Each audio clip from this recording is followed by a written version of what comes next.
I'm Chef Jonna Hamlin of Impressional Sweets, and thank you for joining me today as I make one of my family's favorite weeknight meals. It is homemade hamburger helper. It is very delicious and it's all done in one pot. So, when I first met my husband, his favorite meal came from a box which you just added 1 pound of ground beef to. So I decided to show him that I can make him a non-processed version of it, and as our little joke, we call it hamburger assistant, just so we don't, copy off names and stuff. So I'm gonna show you how to make my hamburger assistant. We are gonna start by we're gonna crisp up or brown up our bacon. And everything's better with bacon. So I'm gonna crisp up our bacon.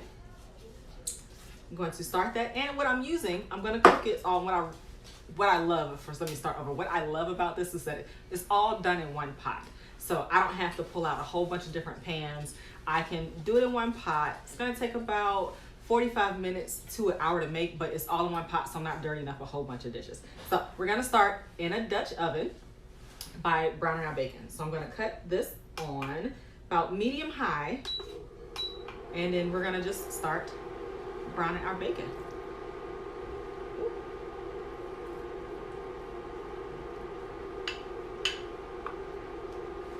And I have 5 strips of bacon. It's about 5 strips. I think I might have put 6 in there, but the recipe's gonna call for 5 strips of bacon. We're gonna cook this until it's nice and crispy. Then we're gonna pull it out and I'm gonna set it aside, and then we're gonna add it back later. But we're gonna get this nice and crispy first. And I just chopped it up. I took 5 strips, chopped it up, just until, fairly decent sized pieces, not really teeny tiny, because as you cook it, the bacon's gonna shrink as it browns. All right, and it's a smoked bacon, so I love using smoked bacon, and it just smells so good.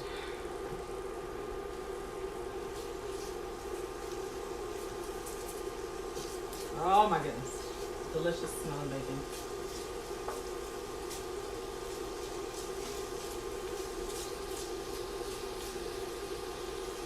And because we're getting the bacon nice and crispy, I always add just the extra strip of bacon, because people like to come around and steal little pieces of your bacon while it's sitting aside. So if some of it gets taken away because you're eating it, or your family members have came by and eating it, you still have enough bacon to add to your helper.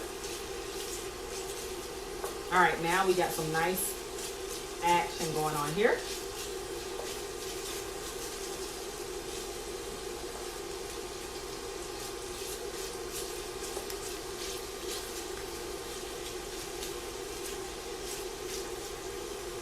All right, again, we're on medium-high heat. Just gonna keep it going until it starts to brown. And we're gonna render some of that fat off of that bacon too, which we're gonna leave in there because it's gonna help us when we add the rest of our ingredients.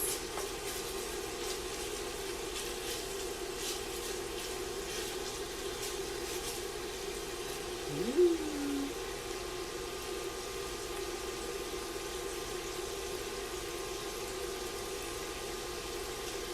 I'm gonna pause that camera for a second.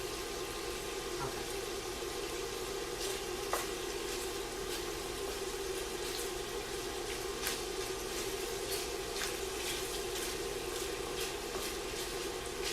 I'm just going to stir occasionally just to get those pieces broken up so they don't stick to each other, but not too much because I really wanted to get it brown. So I'm going to stir it just to move it, and then I'm just going to let it mellow and sit there and continue to get brown.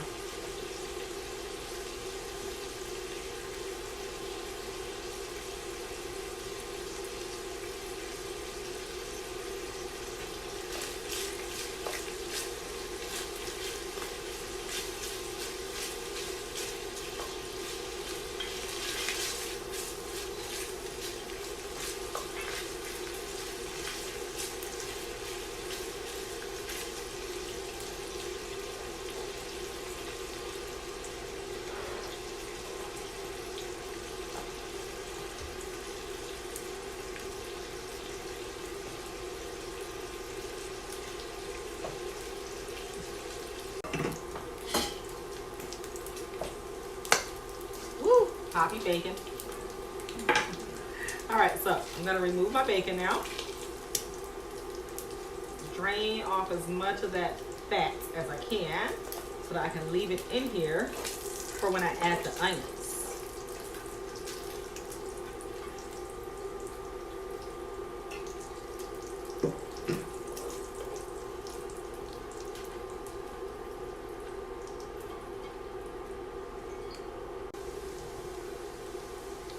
All right, so our onions are getting caramelly and translucent in color. I'm gonna add some salt and some pepper. The salt is gonna help draw a little bit more of the liquids out of the onions, and pepper is gonna be for flavor. Now, I'm not gonna add too much because we don't wanna over salt or over pepper it. When we come back in the end, then we'll add more seasoning to our taste. But just that right there, gorgeous, beautiful caramelized onions that has slightly translucent color and kind of goldeny kind of caramel coloring as well. So from here, I'm gonna add 3 cloves of garlic. I really like garlic. The recipe just calls for 3, so I added an extra clove of garlic because I really like garlic. So I'm gonna add my garlic to it.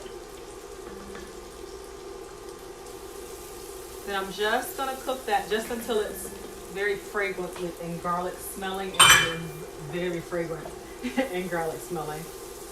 And it's just minced garlic, just a nice rough chop of some fresh garlic. And it doesn't take long for this garlic to cook up, and we're still cooking in our bacon grease or our bacon fat.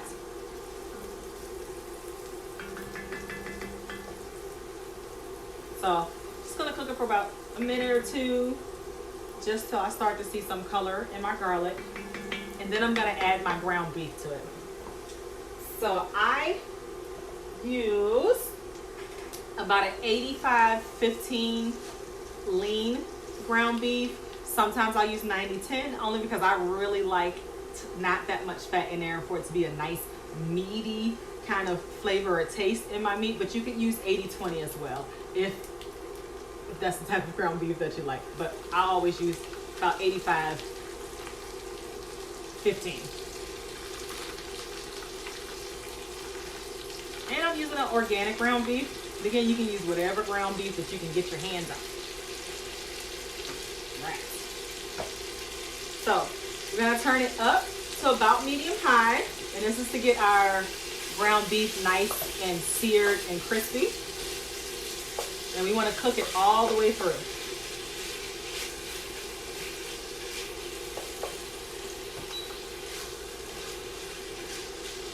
When I add this ground beef, it's going to get all the extra little bits of caramelization that's at the bottom of our pan up.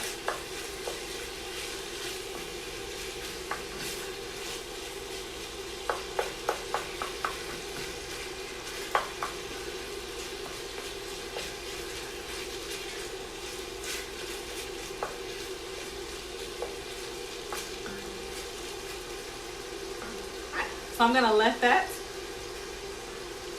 brown up a little bit and get nice and crispy brown. I'm gonna grab a towel, wipe up all my little beef juice so we can stay sanitary.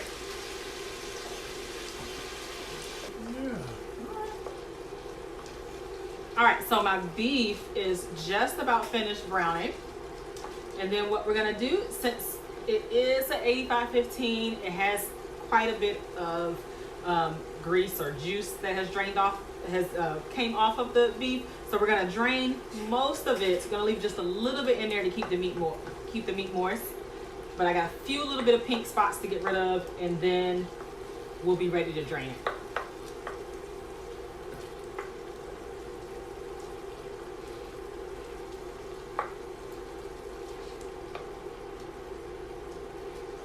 But already it's smelling so good, so fragrant.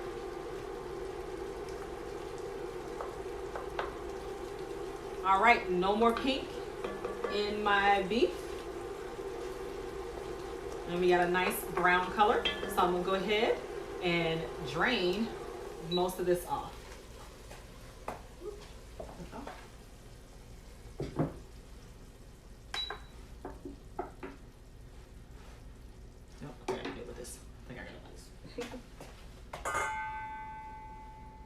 And you could use a strainer, don't have to. Just gonna drain off most of this and leave a little bit just to keep it moist. All right, there we go. So I'm gonna cut this back on.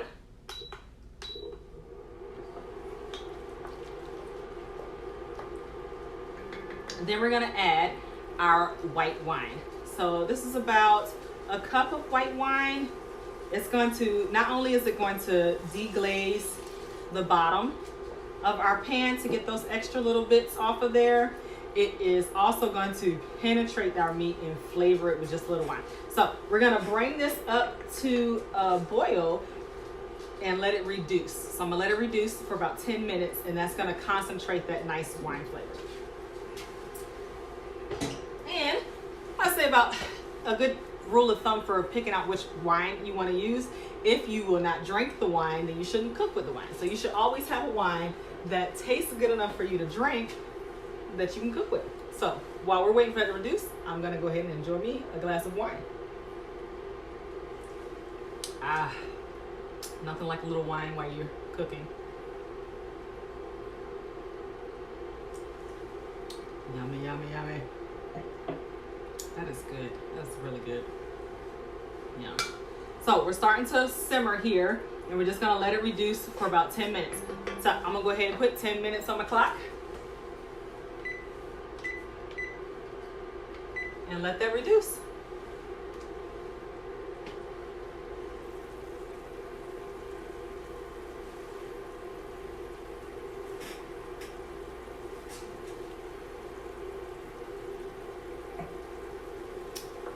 All right, we got about 2 minutes in. Just gonna give it one quick little stir, and then we're gonna let it continue to reduce.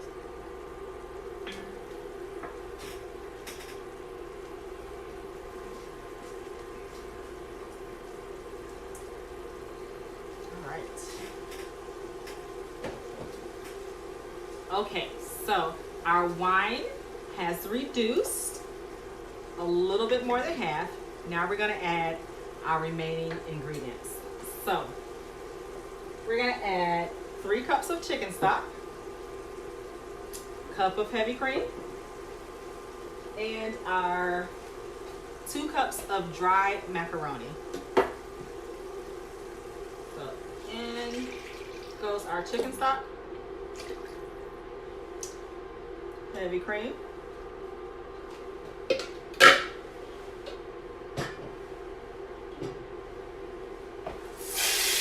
our dry macaroni. And we're also going to add our bacon back in now.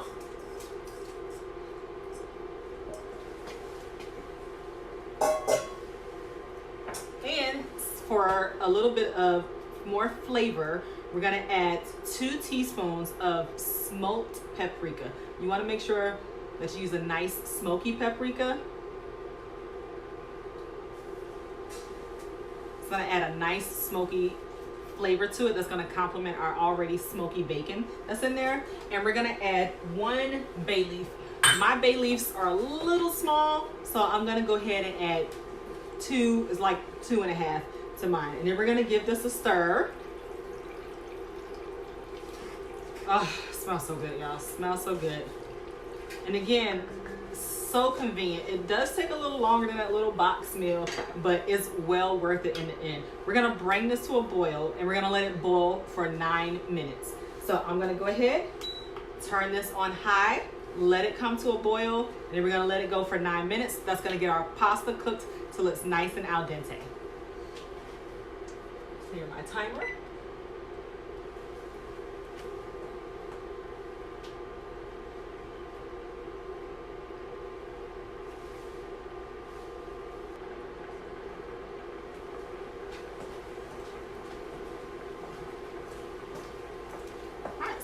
Occasionally, gonna stir that.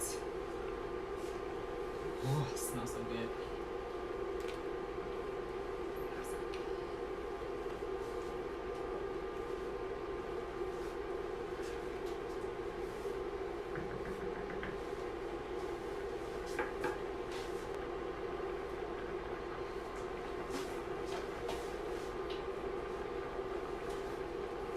So occasionally while it's, oh, sorry. Occasionally while it's boiling, you just want to come back and occasionally stir it. You do want to make sure that you do not cover it, so you leave the lid off, because we want this liquid to, it's not only going to be absorbed by the uncooked pasta, but it's also has to evaporate so that it can lessen the amount of liquid in there. If you cover it, all the liquid's going to stay in there. But you want to keep it uncovered so that the steam can escape, and then that the pasta can be absorbed by the liquid. Or liquid be absorbed by the pasta.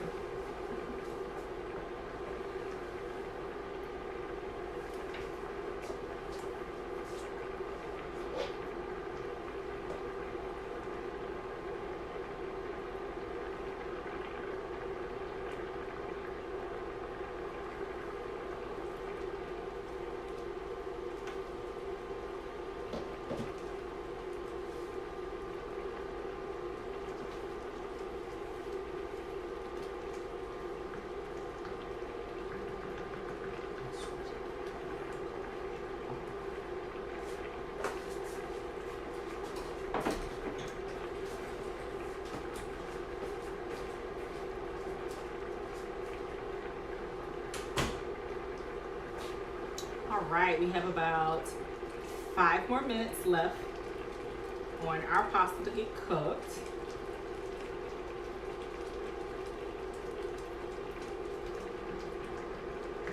And if 9 minutes is too long for your pasta, just follow whatever the instructions are on the box. So once you have added your chicken stock and your cream to it and it's come to a boil, then you add your noodles. So however long it takes for your Pacific brand pasta to cook on the box till al dente, that is what you'll cook it to. Mine, it's about 7 to 9 minutes. I'm gonna go ahead and go the whole 9 minutes, so I have about 3 more minutes left on that.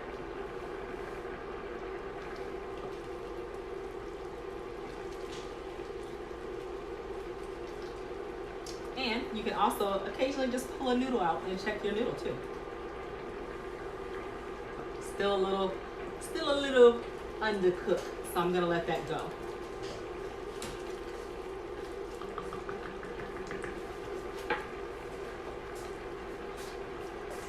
So while we're on our last few minutes, I'm gonna get my cheeses that we're gonna add to help give it that nice and creaminess, you know, like that hamburger meal that you make. So I have about 1.5 cups of cheddar cheese, and then I have American cheese. So American cheese, I have about 5 slices of just American cheese. So when you buy your American cheese, make sure you get the one that is not cheese food. It'll say cheese food or cheese product. You want to get the one that's like really American cheese. I really love the deli, the one that you get from behind the deli counter that you can get sliced. That's a really good American cheese to use. It's gonna help this stay nice and creamy. If we just use cheddar, it will get a little gritty as it melts. And when you add the American cheese, it helps it stay nice and creamy. So we are almost there, almost ready to add our cheese. As you see, our liquid has reduced because it has been absorbed by the pasta, and we've kind of let it go all up into the air with the steam and the evaporation. So before I add my cheese, I do want to make sure that I fish out my bay leaves. So the bay leaves that are in here, you do want to pull them out because they're render a nice flavor in your liquid, your broth, but it does not taste too good to eat. It's going to taste like you're eating a leaf. Nobody wants to get the leaf. So as soon as my timer goes off, we'll be finished, and it's reducing very lovely. Very, very lovely. So, I got 1 bay leaf. Fish out my other bay leaf. And I think I put about 2.5, so I'm gonna search There it is. I found it. Found it. Found it.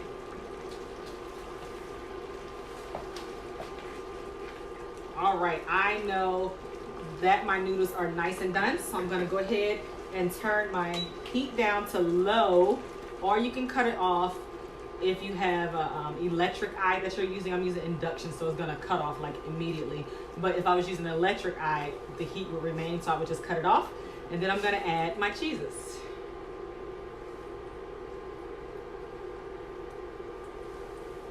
My cheddar cheese.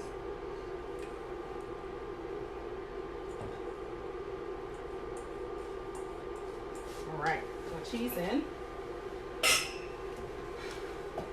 Now I'm gonna stir until this gets nice. All my cheese is melted and it's nice and creamy. So with that liquid that's left in there, it's gonna turn into a nice kind of cheese sauce.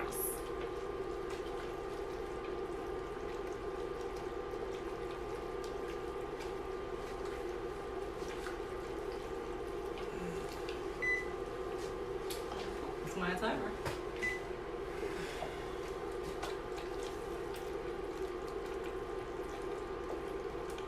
There is looking beautifully gorgeous, probably looking very familiar, but all grown up. I'm gonna keep stirring because my cheese is almost completely melted, not quite yet. And then we're gonna taste it. So we're gonna do a taste test and see if we need any more salt or pepper.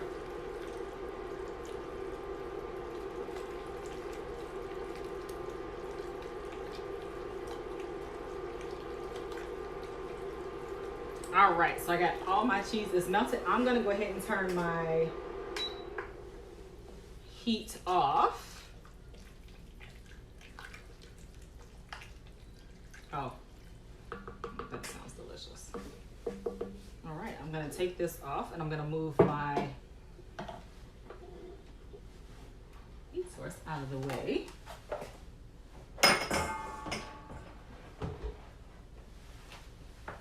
And while that's sitting, I'm going to get some chives. I'm going to chop up some chives to go into this. It's going to add a little green color and, of course, a nice little oniony flavor to it as well. So we need about a half a cup of chives.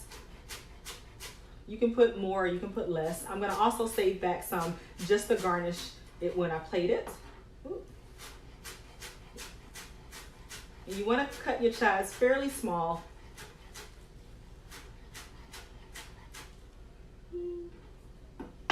They're all unraveling on me. There we go.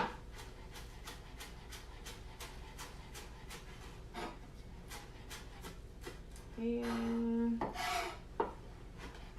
I have a few little pieces. I always like the little pieces closer to the knife that don't quite get cut. So I'm just gonna put those pieces back in there and just chop those up. So that is good enough amount. And I will save these ones for another time.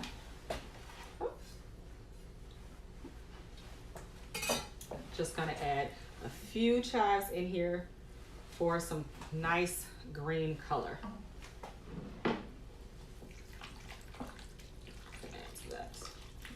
Beautiful.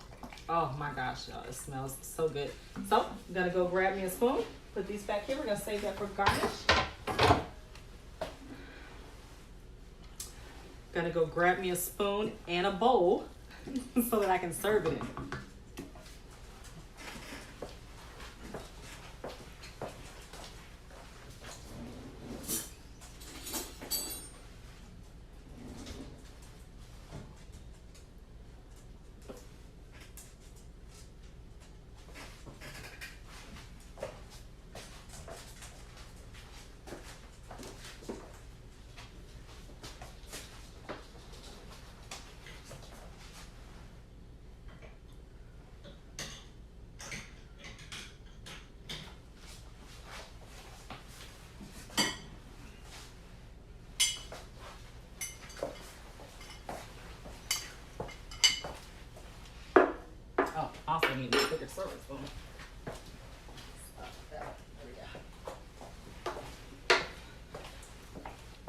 All right.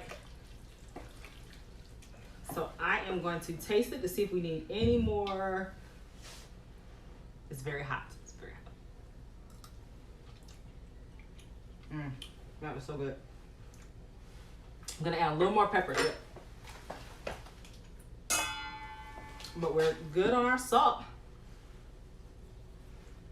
Now, if you like to spice it up a little bit, you can also add hot sauce to this.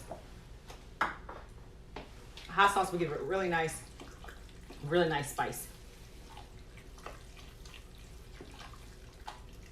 All right, so we're gonna try this one more time. That should be good enough.